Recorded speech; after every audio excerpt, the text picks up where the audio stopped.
ये रही आपकी स्क्रिप्ट, एक एक लाइन के गैप के साथ। मैंने अभी अभी अपने साथियों को आगाह किया था कि इंसान भी कितने टेरिफाइंग हो सकते हैं, और तभी जैसे मेरी बात सच साबित हो गई। ऊपर आसमान से एक अजीब साउंड ने मेरी चेतावनी को इंटरप्ट कर दिया। एक एयरक्राफ्ट हाई स्पीड से नजदीक आ रहा था और उससे आ रहा नॉइज शहर पर गूंज रहा था। मैंने भांप लिया कि यह ह्यूमंस का असामान्य अप्रोच है। मुझे एयरक्राफ्ट के अंदर की तस्वीर दिखाई दी। एक महिला शक्तिशाली प्रेसिडेंट अपने 2 वेल रेज्ड ट्विंस के साथ खड़ी थी। हाँ, उनकी सेहत और अपब्रिंगिंग साफ झलक रही थी। वो आत्मविश्वास से रेडिएटिंग कर रही थी, मानो वही कहानी की असली प्रोटैगनिस्ट हो। वो एक बड़े स्क्रीन पर डेटा का विश्लेषण कर रही थी, करंट मिशन के डिटेल्स देख रही थी। उसके स्टाफ ने उसे अश्योर किया कि सब ऑर्डर में है, क्लियर और स्टेबल, कोई इंटरफेरेंस नहीं है। इक्विपमेंट डिप्लॉयमेंट के लिए तैयार था, और सबसे खतरनाक बात, पेलोड भी तैयार था, एक न्यूक्लियर वेपन जिसे एक्टिवेशन के 20 मिनट्स बाद डेटोनेट होने के लिए प्रोग्राम्ड किया गया था। एयरक्राफ्ट के अंदर वो प्रेसिडेंट अपने ट्विंस के कपड़े थामे हुए थी, ज़ॉम्बीज से नफरत करती हुई अपने न्यूक्लियर वेपन की डेवस्टेटिंग पावर का अनुभव कराने के लिए वेट कर रही थी। बाहर इंजन्स की साउंड अब डेफनिंग हो गई थी। मेरे एक साथी क्रीचर ने दूसरों को अलर्ट किया और मुझ लीडर से उन ह्यूमंस को एलिमिनेट करने की परमिशन मांगी। लेकिन मैंने ऑर्डर दिया, प्रायोरिटी नागरिकों को इवैक्यूएट करना है। मेरे सबऑर्डिनेट ने खुद को बड़ी मुश्किल से रोका, वो कंट्रोल बहुत आसानी से खो देता है। इस क्राइसिस का रिस्पॉन्सिबिलिटी अब मुझ पर थी। एयरक्राफ्ट से प्रेसिडेंट ने ग्राउंड टीम से कम्युनिकेट किया, सोल्जर्स, तुम्हारे पास सिविलियंस को रेस्क्यू करने और इवैक्यूएट करने के लिए 20 मिनट्स हैं। ऑर्डर रिपीट हुआ और स्क्वाड ने कंफर्म किया। एयरक्राफ्ट एग्जिट पर मार्शल खड़ा था, ह्यूमैनिटी का greatest hero. Impressive suit of armour, formidable sword. वो पेशेंस से वेट कर रहा था। उसने प्रेसिडेंट को अश्योर किया कि अगर कोई मजबूत ज़ॉम्बी दिखा तो वो बिना किसी हेजिटेशन के उसे काट डालेगा। तभी जमीन पर मेरे क्रीचर्स का समूह भाग रहा था। दूर एक लंबे बालों वाला मिस्टीरियस मैन उन्हें देख रहा था। उसके पास रैट फेस जैसा दिखने वाला एक बिजार लड़का था, जिसने अपने सुपीरियर फे को बताया कि एक्स्ट्रॉर्डनरी एकेडमी के लोगों ने उनके ज़ॉम्बीज को ढूंढ लिया है। उनके लिए ये एक वंडरफुल सिचुएशन है, प्ले करने का टाइम। एक बटन दबाया गया और इम्प्रिजन्ड ह्यूमन से भरा एक पिंजरा दिखाई दिया। उन्हें सीधे ज़ॉम्बी होर्ड के बीच रिलीज कर दिया गया। ग्राउंड टीम ने ह्यूमन लाइफ सिग्नल्स पकड़े और उस लोकेशन की ओर बढ़ने लगे। उन्होंने अपनी मशीन गन से ओपन फायर किया। एक लड़की ने सेफ्टी प्रोटोकॉल के खिलाफ जाकर अपना प्रोटेक्टिव हेलमेट हटा दिया। वो इरिटेटेड थी कि ज़ॉम्बी मर क्यों नहीं रहा। मैंने देखा, एक बेचारा ज़ॉम्बी बॉय टेरर में आंखें बंद किए खड़ा था। उसे लगा वो मर जाएगा। मैं उसके सामने खड़ा हो गया। गोलियां मुझ पर लगीं। मुझे कोई फर्क नहीं पड़ा। मेरे कपड़ों में मेरी शेयर पावर थी जो उन्हें बुलेट प्रूफ बना रही थी। एक डिटरमाइंड सोल्जर ने यह मानने से इनकार कर दिया कि मैं इनवल्नरेबल हूं। उसने अपना बजूका निकाला और फायर पावर का एक डेविस्टेटिंग ब्लास्ट अनलीश कर दिया।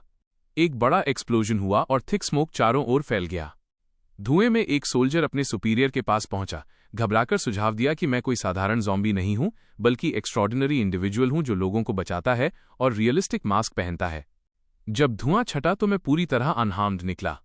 अब वो सोल्जर टेरिफाइड था। एयरक्राफ्ट में प्रेसिडेंट ने डेटा एनालाइज किया और मार्शल को बताया कि कॉम्बैट जोन में एक शक्तिशाली ज़ॉम्बी आ गया है। वॉरियर ने तुरंत स्थिति को व्यक्तिगत रूप से संभालने का रिक्वेस्ट किया। बिना किसी प्रोटेक्टिव गियर के उसने खुद को एयरक्राफ्ट से लॉन्च किया, सीधे बैटल में डाइविंग की। उसी दौरान वे मिस्टीरियस फिगर्स अभी भी देख रहे थे। उन्होंने माना कि उन्होंने हमें अंडर एस्टिमेटेड किया, क्योंकि लगभग सभी लोगों को सेव कर लिया गया था।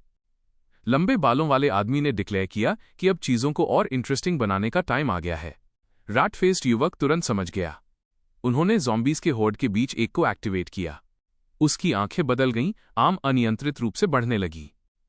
मेरा एक ऑर्डिनरी कंपेनियन एक जाइगैंटिक एंड डेंजरस मॉन्स्ट्रोसिटी में ट्रांसफॉर्म हो गया था। मैं अभी भी अपने दोस्तों को प्रोटेक्टिंग कर रहा था जब मैंने वो मॉन्स्ट्रस ट्रांसफॉर्मेशन देखा। वह क्रीचर दर्द में चीख रहा था। आर्मर्ड ह्यूमन बैटलफील्ड की ओर भागा। ग्राउंड स्क्वाड को एक बॉस लेवल ज़ॉम्बी का अलर्ट मिला।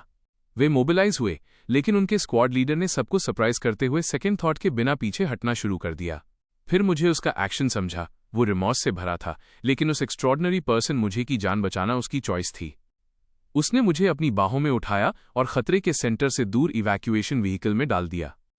आर्मर्ड ट्रांसपोर्टर में अंदर आने के बाद उसने ड्राइवर को तुरंत स्पीड अप करने का ऑर्डर दिया। उन्हें लाइव्स बचानी थी। व्हीकल स्पीड ऑफ हुआ, टायर्स स्क्रीचिंग कर रहे थे। मिलिट्री ट्रक के अंदर लड़की ने अपनी क्यूरियोसिटी व्यक्त की, मैं ये मास्क क्यों पहनता हूं? मुझसे सीधे पूछा गया और मुझे समझ नहीं आया कि क्या रिस्पॉन्ड करूं।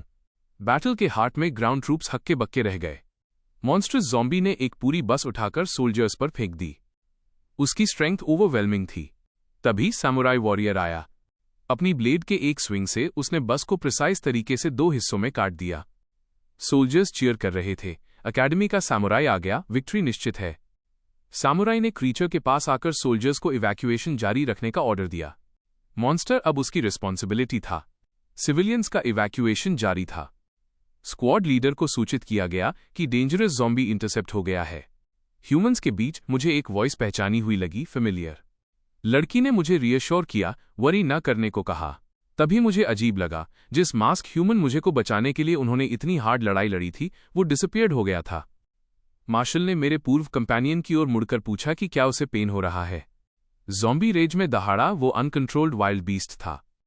सामुराई ने अपनी सॉर्ड को आंख की स्पीड से भी तेजी से निकालने की तैयारी की। वो क्रीचर के पास से गुजरा, ब्लेड पहले ही शीथ्ड हो चुकी थी। उसने उसकी सफरिंग खत्म करने के लिए काउंटलेस कट्स दिए। मार्शल ने बैटल को फ्लॉलेसली एग्जीक्यूट किया। मेरे कंपेनियन का शरीर लिमिट से परे कट गया, टॉर्न अपार्ट, लाइफलेस होकर गिर गया। मार्शल ने अपनी ब्लेड पोंछी। उसने सोचा कि उसका जॉब हो गया।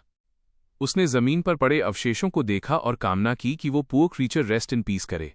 तभी मैंने फेंट फुटस्टेप्स की आवाज सुनी। मैं वहां था। मैं उसके फॉलन क्रीचर के पास गया। मेरी आंखों में ग्रीफ था, एक लॉस का दुख। मार्शल ने मुझे देखा, ये सोचते हुए कि क्या मैं कोई और ज़ॉम्बी हूं। सपोर्ट एयरक्राफ्ट में टीम को कंफर्म हुआ कि ज़ॉम्बी एलिमिनेट हो गया है। प्रेसिडेंट ने मार्शल को कंग्रेचुलेट किया, इसे उसकी लेगेसी के पार्ट के रूप में रिकॉर्ड करने का सुझाव दिया।